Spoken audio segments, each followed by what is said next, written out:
All right, welcome everybody. So today we are going to look at water policies in Singapore. So as you know, water is an essential resource in the country, and water is basically is something that we need, all need for survival. But beyond that, right, water is something also necessary for industrial use as well as agricultural use. Although to be fair, in Singapore there isn't much of agriculture to talk about, right? But in other countries it will be important both for industry and agriculture. So Singapore will be more for residential use for people as well as for industrial use. Okay, so first and foremost, right, let's talk about what's the problem with water market for water. So as you already should guess, right, one of the problems with the water market, right, is that there are externalities involved. So for example, right, access to clean water can lead to hygiene benefits, health benefits for a country, for example. So this would be something that help to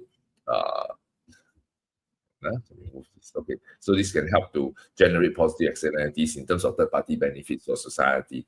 So there can also be third-party benefits in terms of productivity gains from the society point of view, lower healthcare costs for the economy if when hygiene and sanitation improves, etc. So there are many significant benefits of having people access to clean water. Now, on the other hand, right, the second issue, right, which is not a market failure. So I remind you again. So students taking exam in this recent years, right, market failure now is redefined as something that is caused by inefficient allocation of resources. However, government intervention, right, goes beyond just the need to address inefficiency issues. Government intervention also involves addressing inequity issues as well, right? So there's a second reason about access to clean water. So, under, let's say, United Nations human rights, right? So, access to clean water is a basic human right. Although Singapore doesn't actually haven't coded it into the law, but the government pretty much implements policies to ensure access to clean water is available to all, right? So, because of these two issues, right, then what we have is a situation in the water market, right, where the market price of water, right, will actually be price too high if left to the free market. Now let's first look at the externality situation. If you have a externality situation here, you can see from the diagram, um, what is the problem with negative, positive externality here is because of the um, presence of a marginal external benefit here, MEB, you can see from the diagram here. The MSB curve is higher than the MPB curve. Now we're going to make a simplified fine assumption that there are no external costs to the consumption of water. So MSC equals to MPC. So where will be the private optimum? Private optimum will occur at point A, which is based on the intersection of MPB and MPC, right? So people consume what we call the private optimum, right? But social optimum, QS, would occur at the intersection at point C, where MSB is equals to MSC. So this results in what we call a tailway loss area equals to area ABC. Now, for those of you who are year sixes, as well as those of you who are year fives who are not in Raffles, right, you will already learn this positive externality market failure diagram. So please note that when you explain this tailway loss, do not simply identify the area. You need to compare what we call area QP BCQS versus area QP ACQS to compare these two areas. So QP BCQS, and then describe what this area means. This is the increase in total benefit to society as we consume more water.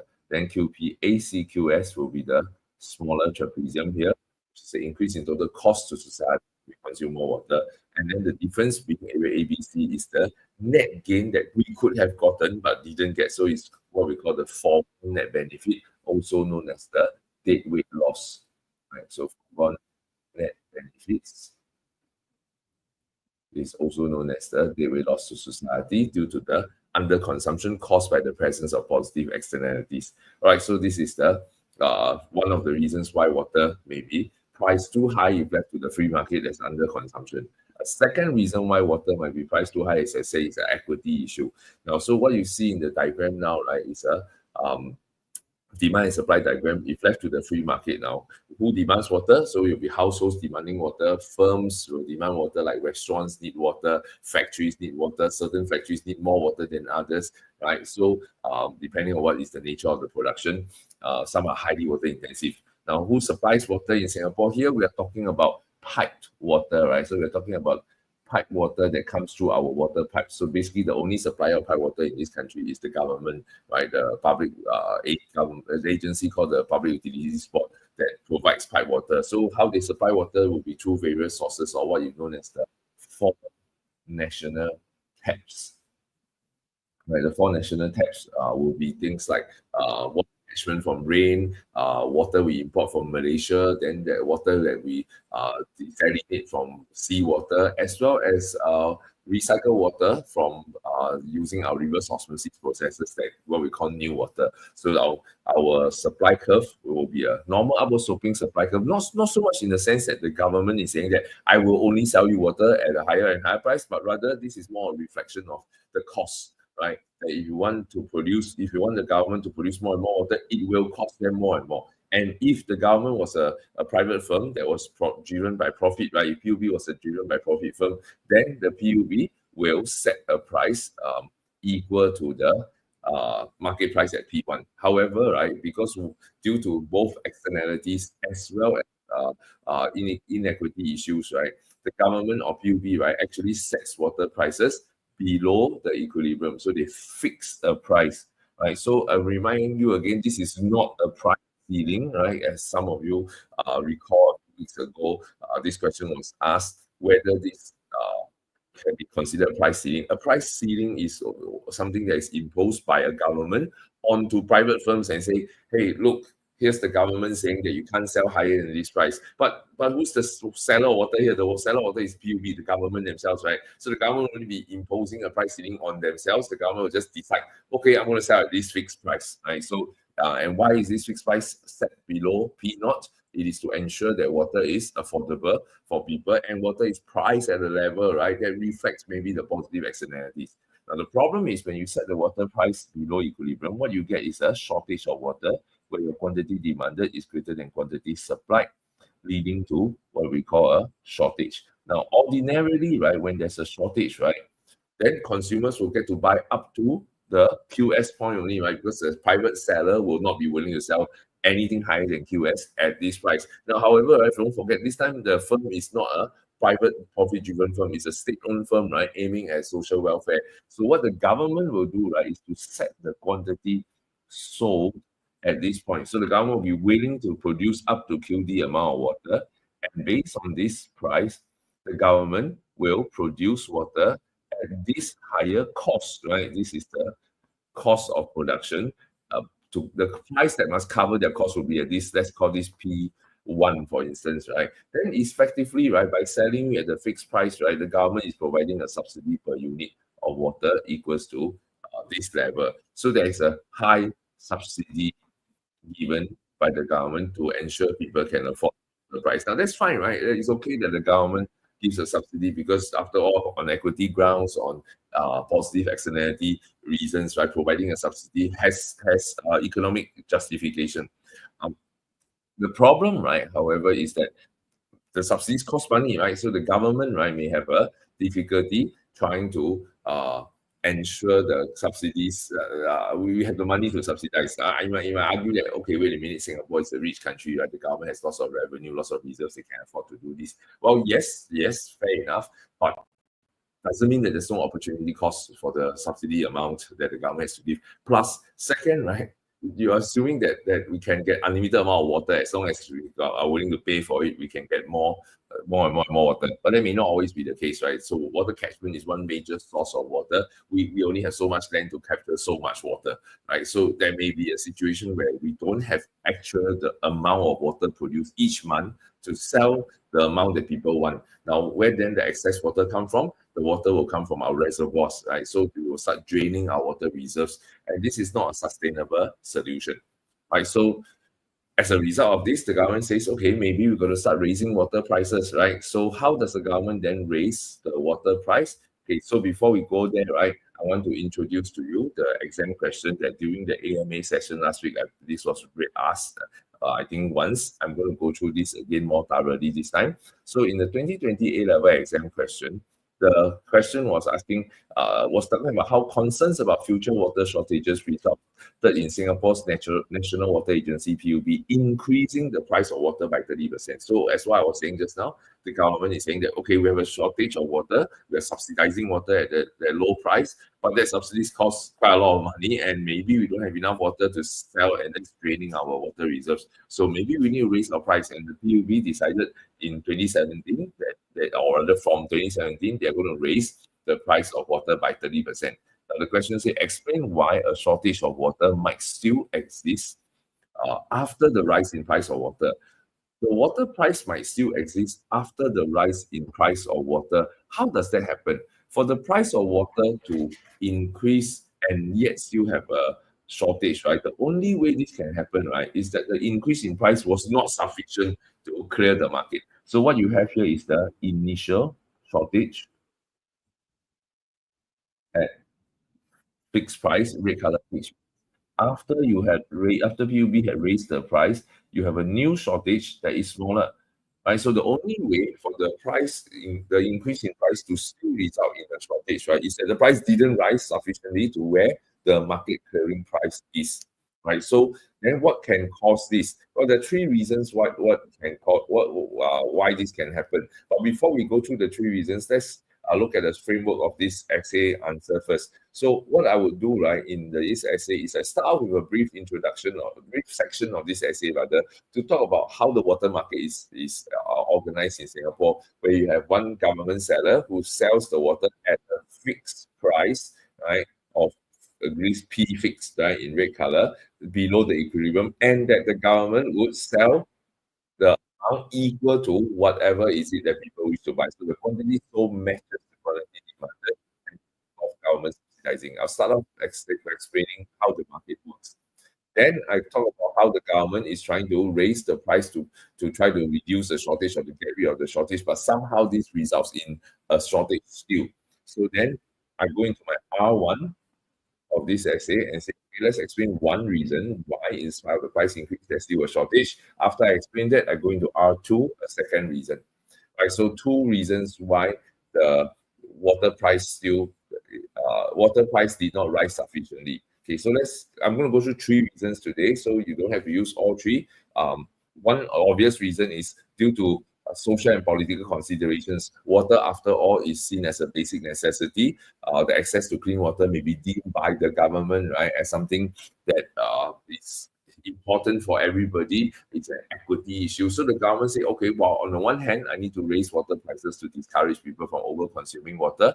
On the other hand, right, I have to ensure that people still can access to clean water. So there's a struggle between higher price and not too high a price. So maybe one of the reasons that the government had chosen not to raise the price to the market clearing price was because of equity considerations. Right? If you choose this point, there'll be a relatively short point. There's not much analysis to present. You'll be more descriptive because of the reasoning.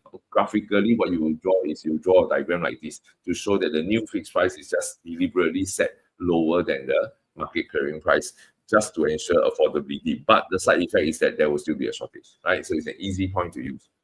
Now, the next point, which is more complicated, is that we assume that the government may have imperfect information.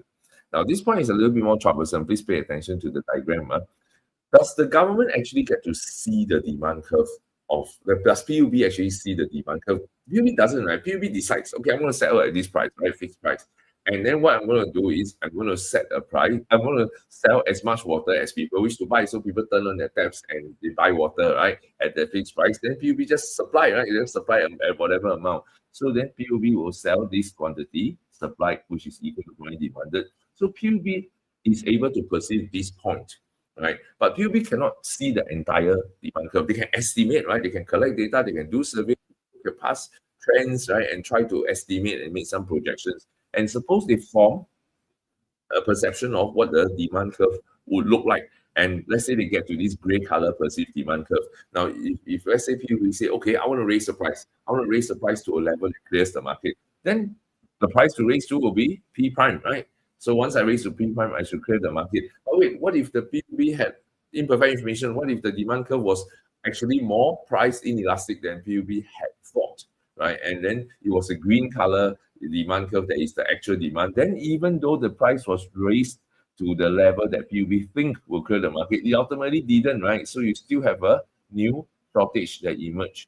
So this could be a reason why the price increase was not sufficient, not because the intent was to not raise it to the level they want, but the imperfect information prevented the PUB from raising the price to the right level. That could be a reason. I'm not saying that is the reason. I'm saying that this theoretically could be a reason.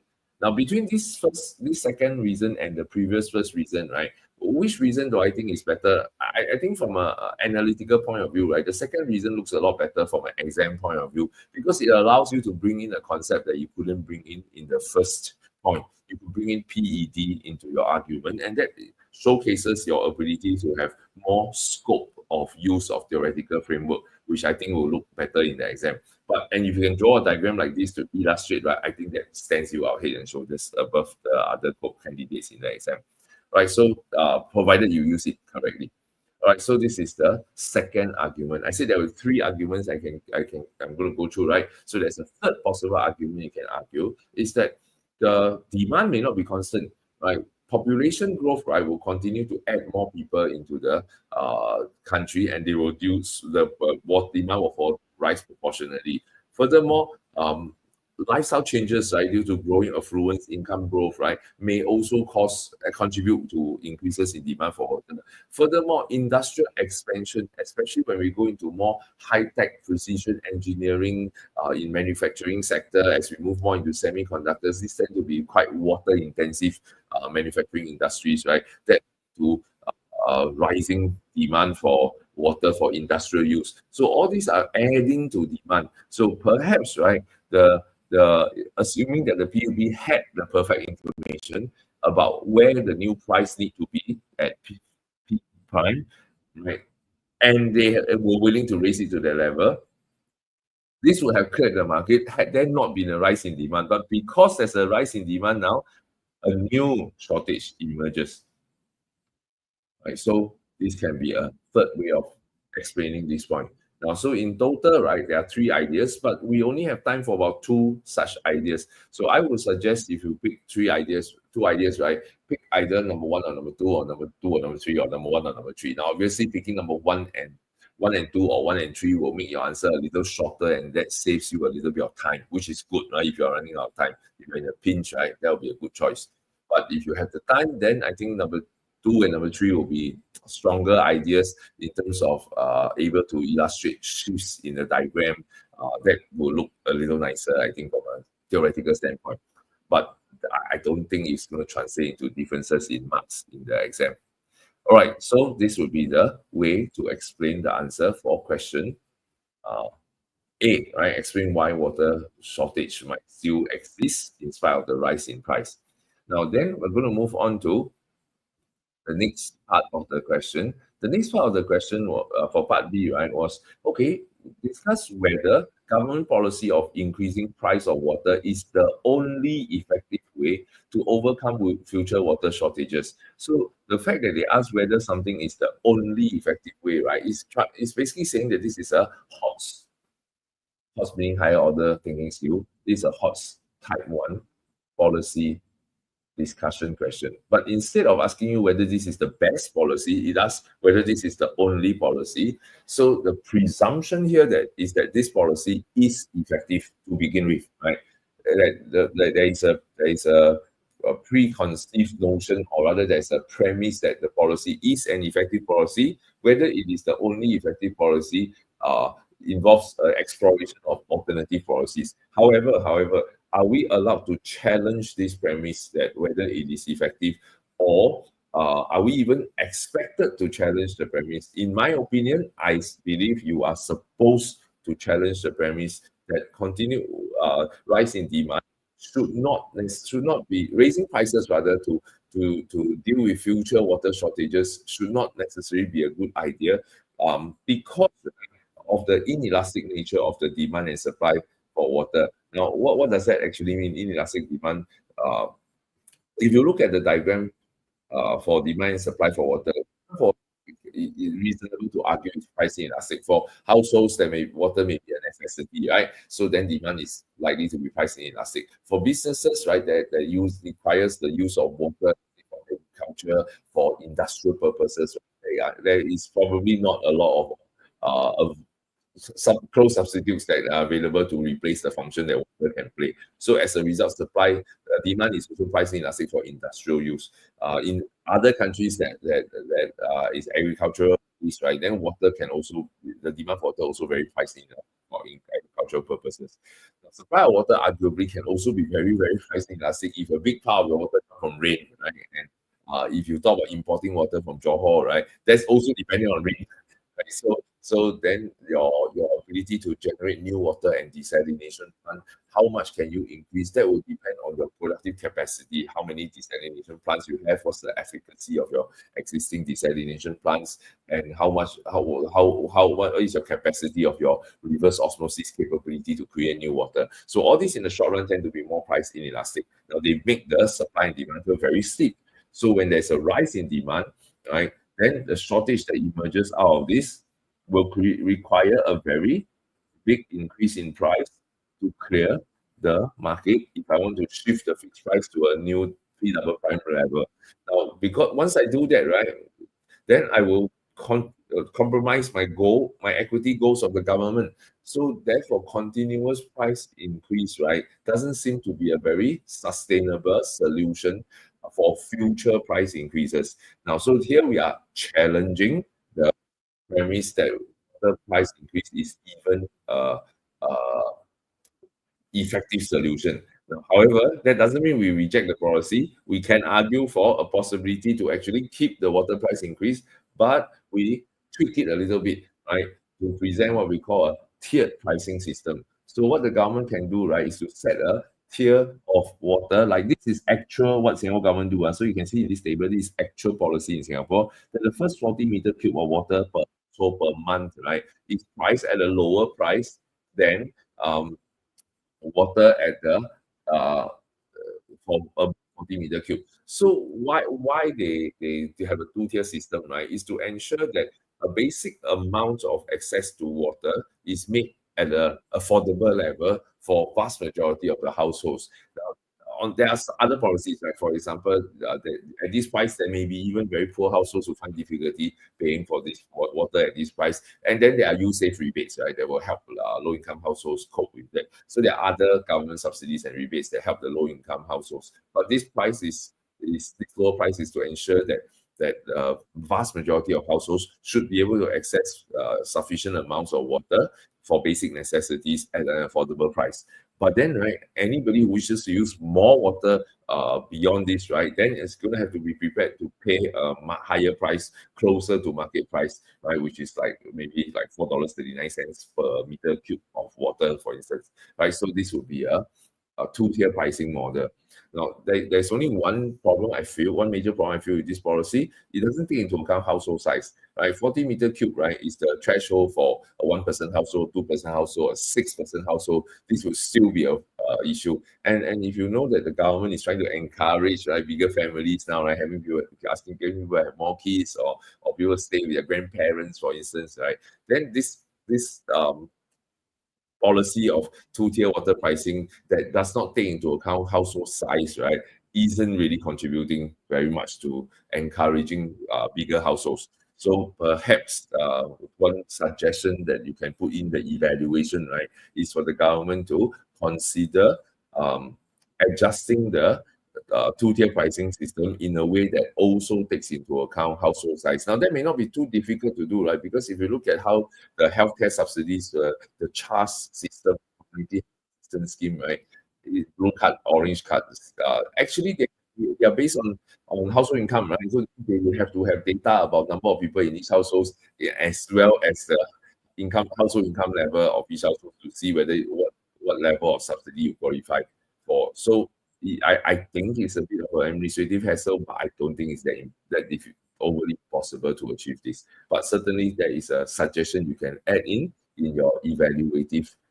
paragraph, right, to suggest how we can make this policy even better. All right, so this is how we could argue that there may be challenges using the price increase, and later you can evaluate that perhaps we can use a two-tier pricing and then even tweak it to make it even better to take account household size. But all these rights still address only the first part, whether we think that increasing price of water is in fact effective as a way. We still haven't addressed the whether it is the only effective way to overcome future water shortages. So in order to do that, right, we need to consider alternative policies, or maybe if you don't like the word alternative, right, you can talk about additional policies that the government might consider using on top of price increase. You can also think of it as alternative. You can also ultimately conclude that maybe we shouldn't raise prices, right? Maybe we should try these other methods. And these policies, right, can be categorized into what we call demand side policies as well as supply side policies. Right. So what are some of the demand side policies that Singapore actually uses? First will be public campaigns, right? Public campaigns is something that government does use, not just in Singapore, many countries, government, particularly those with water shortages, right, would encourage people to save water, conserve water, take, shorter showers, uh, uh, water your plants with a pail rather than with a hose, wash your car with a pail rather than with a hose. So all this public education to educate people on ways to save water, for example, right? Then the government can also make use of uh, uh, smart devices, right, to track water usage, and see whether there are any particular time periods of the day or certain demographics that have greater use of water, track where the high usage of water is so that they can create policies, right, that are targeting at those issues. As well as you can see here, if there's any water leakages, right, then using very AI and smart devices can track unusual spikes in water usage, right? That could quickly identify leaks that are happening, burst pipes, right? Then we can quickly rectify it and reduce the wastage of water, right? So that's something the government can do. Um, the government can also use mandatory water efficient appliances. So this will be something the government can use in terms of industrial purposes, right? Where they can use some regulation to require companies to adopt more efficient water management systems, for instance, right? They can also use this households, I guess, to some degree. What they can what the government can do, right, is to use that water rebates, right, or rather subsidies for people to switch to more water efficient appliances, for instance, in the household, right? So tiered pricing system is what we already talked about just now, and then nudges, right? So those of you who have been learning about market failure, you know that government can use nudges, right, to influence the people's behavior by, how the new HDBs now, they have this new toilet flushing system where once you flush the toilet and the water system is being refilled, right? Then there is the tap above it that you can wash your hands while the water that you use to wash your hands flow into the system and store water for the next flush, for instance, right? So these are stuff that the government can install in public housing, right, which 80% of people live in anyway. So then this can have a significant impact. Now, of course, you can talk about NTTCs, that people can just uninstall those, right, and install their own devices. They could, right? They could, but certainly it will still help because not everybody is going to uninstall those devices and replace with others, right? So this is on the demand side policies you can use. Now on the supply side, then, what the government can do is to increase the capacity for both the production of new water as well as desalination. So increasing the amount of capacity for new water development, increasing the amount of desalination. But of course, this will come at a high cost, both in terms of monetary cost as well as land cost, as well as energy cost. Okay, I want to pause here for a while and digress, right, on this point. So the government may use desalination as a way to supply more water. But the process of desalination is very energy intensive, and this can itself, right, create negative externalities, in terms of the fossil fuels, right, that you have to burn to generate energy to run your desalination plant.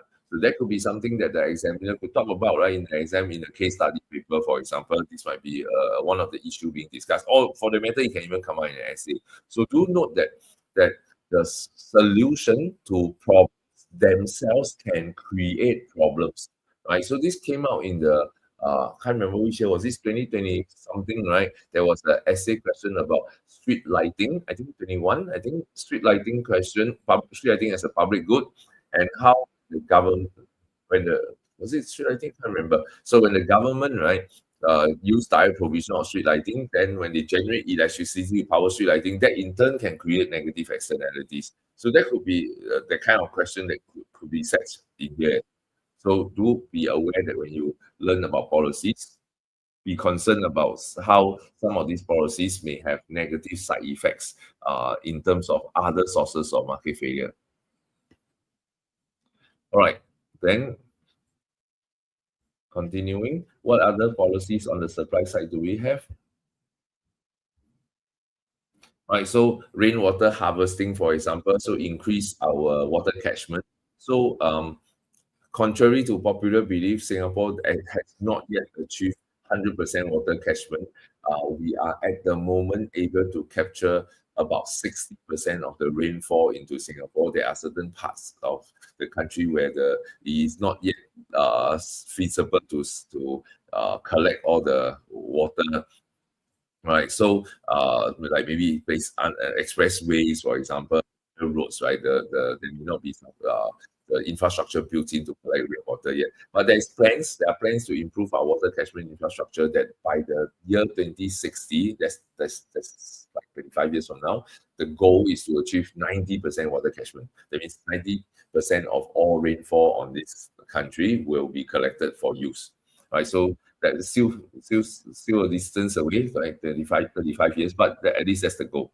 Right. So regional diversification of water sources, the government may also try to explore more sources from different countries, and also try to develop better technology in terms of smaller desalination plants, cheaper desalination plants, less energy intensive desalination plants. So all this require R&D to develop. All right, so then with that, right, we finish looking at the range of policies that Singapore has used, can use, right, to manage our water supply. So if you got any questions you want to ask, then this is a good time to type into the comment section. While you're doing that, then let me just do a quick consolidation of what we have today. So what we have today is talking about water market, how water is an essential resource, and if left to the free market, it will typically be under-consumed due to positive externalities as well as equity issues. So the need to intervene to ensure water is affordable, saw the Singapore government, like most governments, deliberately choose to price water below market equivalent price to make it affordable. But at that price, then you will have shortages, which can become unsustainable if, number one, the government doesn't have enough budget to continue subsidizing water, or number two, right, you simply don't have enough production capacity to generate the amount of water people wish to buy at that price. Now, on top of that, right, if you have rising demand due to rising population and rising affluence and economic growth and industrial expansion, all these are going to put pressure on demand for water to rise, making your shortages bigger and bigger problem. So then this results in governments having to consider raising price of water. But the concern is then when I raise price of water, notwithstanding cost of production is higher, equity issues, right? So then a good solution for this would be a tiered pricing system where you ensure that the basic access to water is affordable for the majority, plus some subsidies for the very poor, and then you have a higher second tier price, right, beyond that basic amount, right, to price water in a more market-based way, right, so that people would pay the true price of water beyond the basic level that needs to be subsidized, right. Then from there you can address the shortage to some extent. But longer term solutions, right? If your population keep growing, right? You can't just keep raising water prices. So at some point, right, you will need to moderate demand and increase supply of water through longer term solutions of changing people's mindset about how they use water and water conservation, as well as supply side policies to increase productive capacity of water. All right, so then with that, we finish the section on water policies in Singapore. All right, so if you have any questions, feel free to ask. Okay, if you do not wait for, if there's no questions, then I think it's quite easy topic. If there's no questions, then we can call it a day.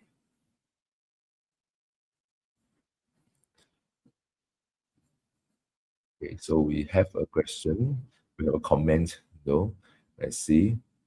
Clara says, is water priced differently for firms and domestic use, or is it purely water based on quantity use?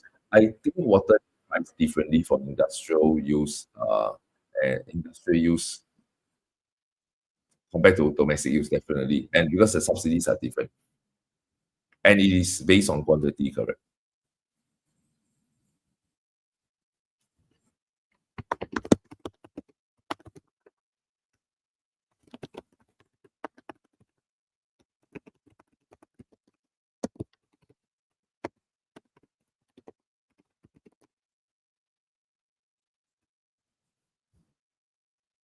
All right, do we have any other questions coming up?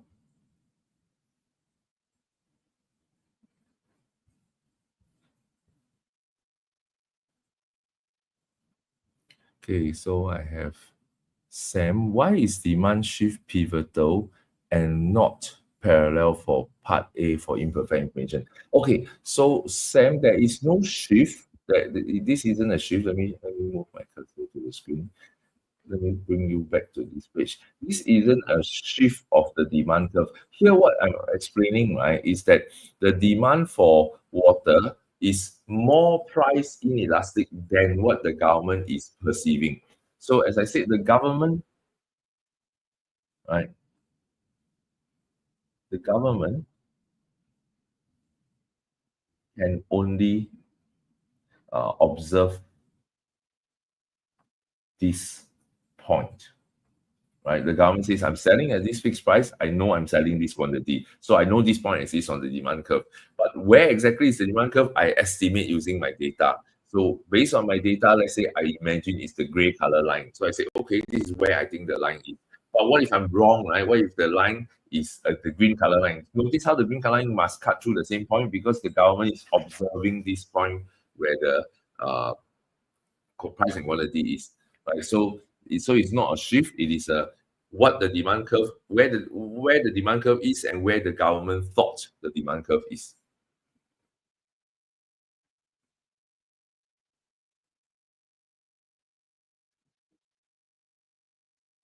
Okay, I got another question came in from WhatsApp. For the imperfect info, is normal perceived MPB actual deviation?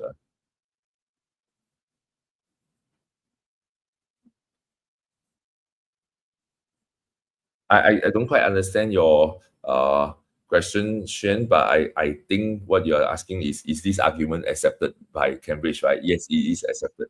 Right, in the Cambridge examiners report for this question, it was highlighted actually. Oh wait, you're talking about what?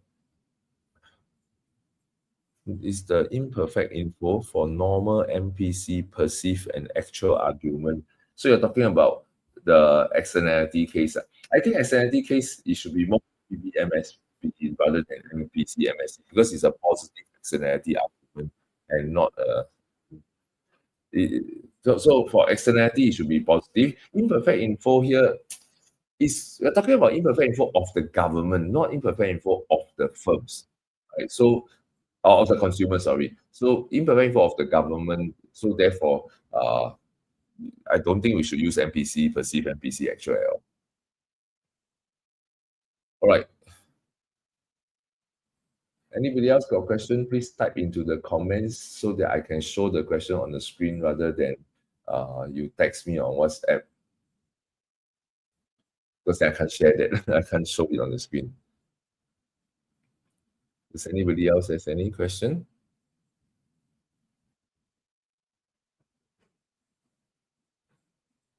All right, those of you who are my students, especially my year sixes, I'm not saying that this is going to come out in the exam, but it's a good question to practice, right? So please go and write this essay and submit to me. You know where to submit. You can submit via WhatsApp or you can submit to me via Google Classroom. Right. So,